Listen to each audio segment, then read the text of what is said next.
are you? Today I brought a wonderful bread recipe for your breakfast, for your afternoon snack.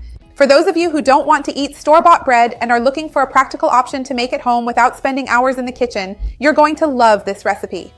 There's no wheat flour, no gluten. In fact, there isn't any kind of flour in this recipe. And it's amazing, with a wonderful texture, super high in protein. You're going to love it. Stay until the end. You won't want to miss this.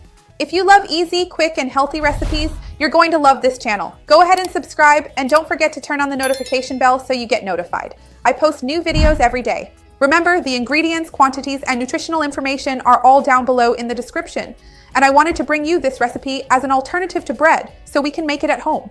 A bread recipe, but without having to spend hours waiting for the dough to rise and all that. This recipe is really practical. You're going to love it. Basically, you just mix everything together and bake it.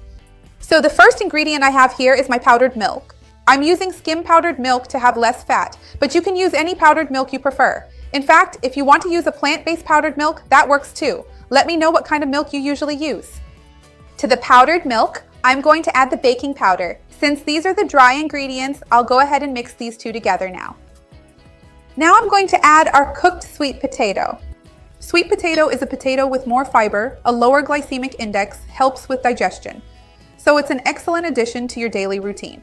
I'm going to mix in our sweet potato here, and to help bind everything together, I'll go ahead and add the eggs, which will bring protein and healthy fats, and I'll add my fat of choice here, which is coconut oil. If you want to use olive oil, that works too. Tell me here which one you prefer to cook with. And I'm going to mix all of this together here, slowly until it becomes a more homogeneous dough. I'm even going to switch to a metal spoon here. It'll be easier for us to mix. So I'll mix it well and I'll be right back. Hold on. Look, a very important detail. After you mix everything, you need to let this dough rest. Not really rest, but about 5 minutes so the milk can be absorbed. If you keep adding powdered milk until it gets to this point, it will end up all dried out. So do it the way I told you and it'll work out. Wait about 5 minutes, which is just enough time for you to chop the cheese. I'm going to grab some cheese that I've already chopped and we'll use it as the filling. Hold on. All right, I grabbed my cheese that I was chopping, took a portion of the dough, and I'm going to shape it like a breadstick, make a hole in the middle, put a piece of cheese inside, close it up, and then we'll bake this delicious treat. I'm going to shape it like this, but if you want to make it round, tell me which shape you prefer. So I'm going to finish shaping them here calmly. I'll be right back. Hold on.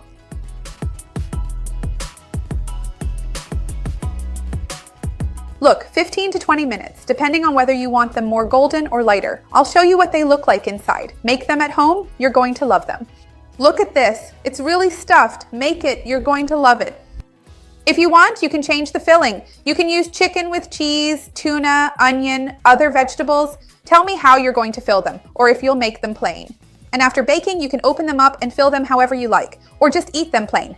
I'd love to see your suggestion and your comment. Remember to like the video because that helps me out, and share it with anyone who might enjoy it or who needs it. Let's spread this chain of kindness together. That's what I want here on the channel. And now I'm finally going to try it.